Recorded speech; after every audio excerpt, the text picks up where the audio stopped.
China unleashed a devastating assault on the most formidable aircraft carrier in America's arsenal.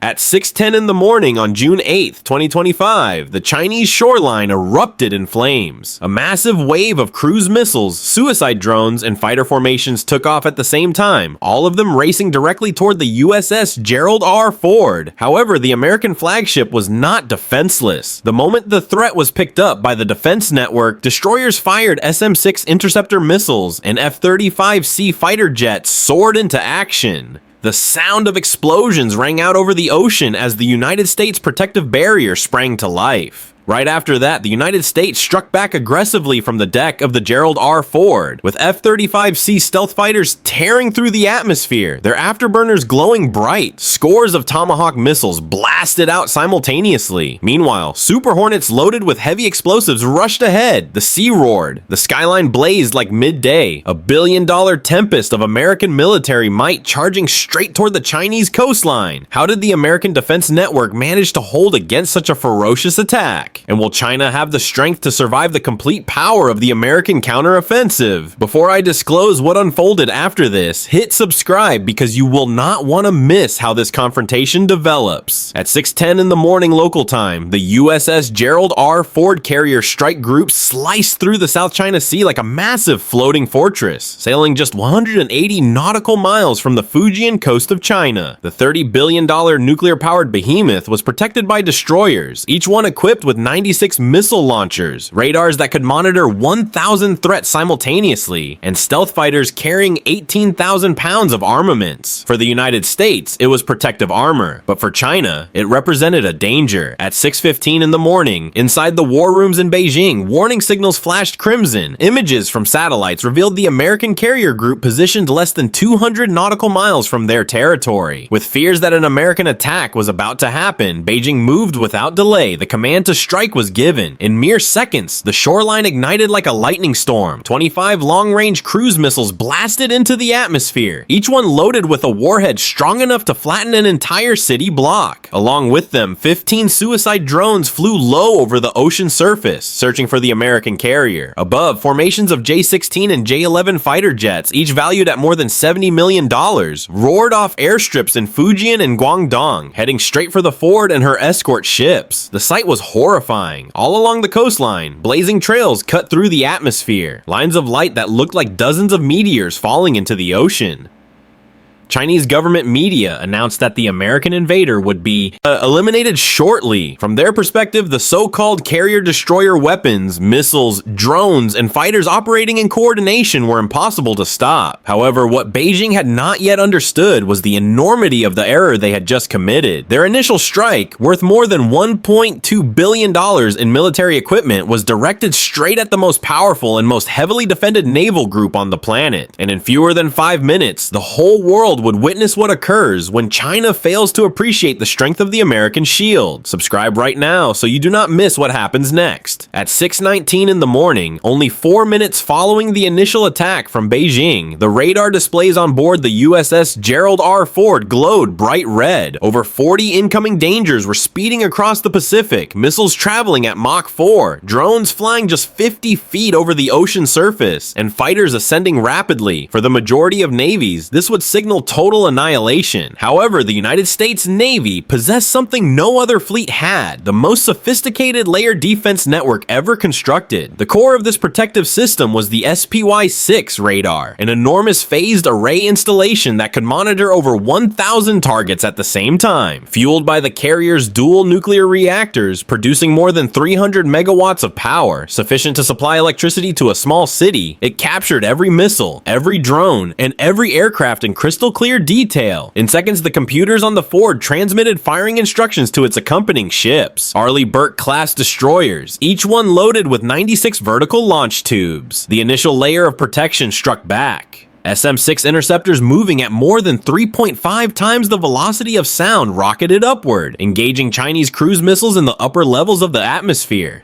Detonations cascaded like fireworks, illuminating the early morning heavens. Following that came the ESSMS, rushing at Mach 4, eliminating anything that penetrated through. Even closer, REM-16 RMS crisscrossed the atmosphere in lethal formations, destroying drones before they could make their descent. And then the final layer, the failing CIWS, roared to action, each rotating cannon firing 4,500 depleted uranium projectiles every minute, transforming the horizon into a barrier of steel. Above this metal shield, F-35C Lightning II fighters took off from the deck of the Ford, directed by networked radars and satellites. Their objective was to engage the J-16 and J-11 before they could even acquire a lock on the carrier group. By 6:25 in the morning, the unthinkable had occurred. Nearly every Chinese missile and drone was destroyed. The offensive, worth more than $1 billion, had accomplished virtually nothing. The American fleet, surrounded by multiple layers of radar, missiles, jets, and cannons, had demonstrated itself to be nearly invulnerable. And as the haze lifted, the United States Navy was no longer simply defending itself. It was getting ready to strike back. Nearly every missile was eliminated. However, the battle was nowhere near finished. If the opening attack from China did not succeed, what would the American retaliation resemble? Hit that like button if you believe United States technology creates the advantage. And do not forget to subscribe for more incredible battles. All units, maintain the line. Get ready to strike. Those were the clear but controlled words of Vice Admiral Robert Hayes, leader of the strike group. His voice resonated across every vessel, reminding crew members that the actual battle was only starting. At 6:28 in the morning local time, the horizon burst into flames once again. Not from Chinese weapons, but from the thundering afterburners of F-35C Lightning II fighters taking off from the flight deck of the USS Ford. Streamlined, invisible, and heavily armed, each aircraft carried nearly 18,000 pounds of precision explosives. Their assignment, clear the skies of Chinese planes before they could approach. High overhead, an E-2D Advanced Hawkeye monitored the combat area with its ultra-long-range ASA radar. The plane functioned as an airborne coordinator, transmitting targeting information into the Combat Information Center of the Ford and straight to the F-35s. With this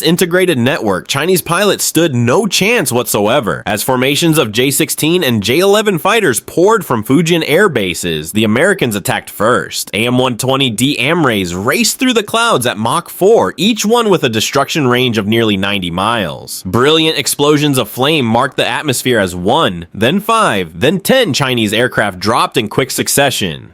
In fewer than 4 minutes, 18 fighters worth more than $1.2 billion were destroyed. Desperate to reverse the situation, Chinese naval leaders ordered their Type 054A frigates to advance, hoping their HQ-16 missiles could create kill zones. However, the United States had already predicted this. At 6:35 in the morning, from the darkness, EA-19G Growler electronic warfare aircraft jammed Chinese fire control radars. Moments later, AGM-88 HARM missiles targeted the emissions from the frigates and ripped through their sensor towers. In minutes, 2 Chinese warships were engulfed in flames. Their radars melted into steel. On shore, the catastrophe intensified. FA-18 Super Hornets dropped JDM bombs from 30,000 feet, directed by encrypted GPS. Each 2,000-pound weapon hit with exact precision, bringing down reinforced bunkers constructed over years in mere seconds. By 6:40 in the morning, the outcome was undeniable. China had lost more than 20 modern fighters, 2 frontline warships, and multiple critical radar installations, all in barely 12 minutes. What Beijing had assumed was an impenetrable wall of protection now appeared like mangled wreckage and towers of black smoke. The skies no longer were controlled by China. They were controlled entirely by the United States. At 7:10 in the morning, fewer than 60 minutes after the initial missile was launched, the USS Gerald R. Ford Carrier Strike Group transitioned from protection to devastating retaliation. Inside the Combat Direction Center, Vice Admiral Hayes issued the command that would be remembered throughout history. Release the strike, ensure they never forget this day. Metal hatches opened across the American fleet. From the decks of Arleigh-Burke-class destroyers, vertical launch tubes ignited. In fewer than 5 minutes, 90 Tomahawk Block 4 cruise missiles shot into the atmosphere, each one loaded with a 1,000-pound warhead, moving at 550 miles per hour, only a few hundred feet over the ocean surface, undetectable to most Chinese radars. Combined, those missiles represented nearly 90,000 pounds of precision explosives. However, the Tomahawks were only the start. Deep beneath the surface, a Virginia-class nuclear submarine ascended quietly to periscope depth. From 500 feet under the ocean, it launched another wave of UGM-109s, attacking from directions China never expected. This dual-axis assault overwhelmed what remained of the coastal tracking network in Beijing. The targets were not chosen randomly. Using real-time satellite feeds and information from reconnaissance drones, the United States strike planners concentrated on the most dangerous assets belonging to China, its nuclear missile bases. In minutes, command bunkers in Jiangxi and Hunan provinces, reinforced to survive earthquakes and bombings, were designated for annihilation. At 7:32 in the morning local time, the initial Tomahawk crashed into a missile storage facility. The blast shook the earth for miles, collapsing reinforced silos and triggering secondary explosions as fuel and warheads ignited. Just minutes following, a second wave of missiles tore into a sprawling command facility, ripping apart structures that had required years to build. By the time the smoke lifted, 3 nuclear bases, each valued in the billions, were turned into rubble. Overhead, FA-18 Super Hornets contributed their destruction. Loaded with nearly 17,000 pounds of ordnance each, they released extended-range JDAM bombs from protected altitude, converting radar stations and air defense batteries into burning craters. In the meantime, EA-1 18G Growlers covered Chinese communications and interference, leaving frontline units unable to see and unable to hear. By 7:45 in the morning, the previously celebrated coastal defense network of China was demolished. Radar displays went black, communication networks collapsed, and the nuclear shield Beijing had promoted for decades was disabled in fewer than 30 minutes. The hammer had dropped, and the impact resonated all the way to Beijing. By June 10th, 2025, fewer than 72 hours following the hasty decision by Beijing to launch first, the magnitude of the disaster could no longer be concealed. Images from satellites revealed the story with clarity. A 300-mile section of the southeastern coastline of China marked with black craters, destroyed bunkers, and burning airfields. What had previously been the proud foundation of the kill web belonging to China was now nothing more than burning ruins. American intelligence experts provided the initial concrete figures. The People's Liberation Army had lost over 50 modern fighters, J-16s and J-11s, worth nearly $3.5 billion, either annihilated on the ground or shot from the atmosphere. 2 frontline frigates had been converted into floating debris. More than 20 HQ-9 surface-to-air missile batteries, previously regarded as the foundation of the anti-access strategy belonging to China, were in twisted ruins. And the most catastrophic loss of all, 3 nuclear missile bases, silos, and command centers obliterated beyond repair. In total, the losses for Beijing were calculated at more than $7 billion, vanished in 3 days. However, money was only one aspect of the price. PLA commanders, previously confident their layered protections could keep America thousands of miles distant, were now in withdrawal. Entire SAM battalions were commanded to retreat more than 250 miles inland, surrendering the coastline to unchallenged American dominance. Civilian ports from Xiamen to Shantou went silent under emergency blackouts, terrified that any radar operation might provoke another United States strike. For millions of Chinese people along the coastline, the message was clear. The shield had collapsed. Inside the war rooms in Beijing, the atmosphere changed from confidence to disbelief. The very system Chinese leaders had promoted in official papers and military displays. The network of radars, fighters, and missiles created to humble the United States Navy had been taken apart in fewer than 3 days. It was not simply a battlefield loss. It was a humiliation, a strategic breakdown that revealed the weakness of the deterrence belonging to China. On the decks of the USS Gerald R. Ford, there were no celebrations, no cheering. Crew members remained at their stations in silence, eyes fixed on radar displays, prepared for whatever might arrive next. Vice Admiral Hayes summarized it in one brief line.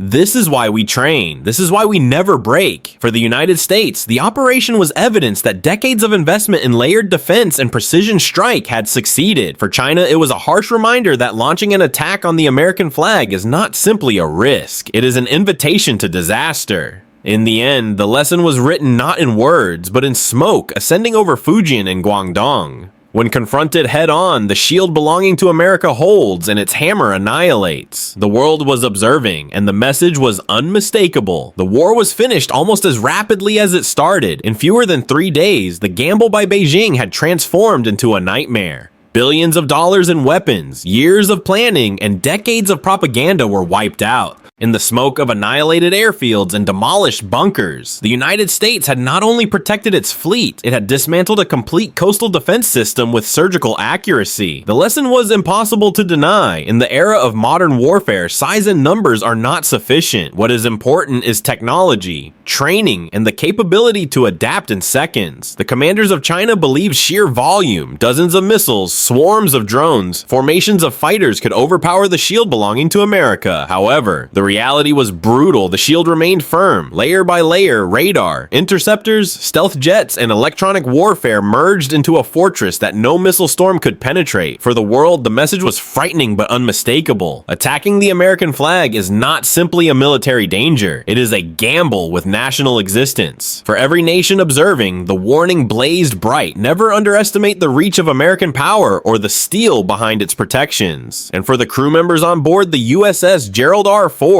the victory was not celebrated with cheering, but with quiet professionalism. They had completed their duty, demonstrated their readiness, and reminded the world why the carrier groups belonging to America remain the most feared force at sea. However, this story does not conclude here. The Pacific remains disputed, and history is still unfolding. The next challenge could emerge tomorrow or a year from this moment, and when it arrives, the question will not be whether America can respond, but how rapidly and how decisively. If you believe the world should witness these truths, support us. Like this video, share it with others, and subscribe to the channel. Your voice motivates us to continue exposing the flashpoints that shape our future. Stay vigilant, stay informed, and remember, power once tested is power proven.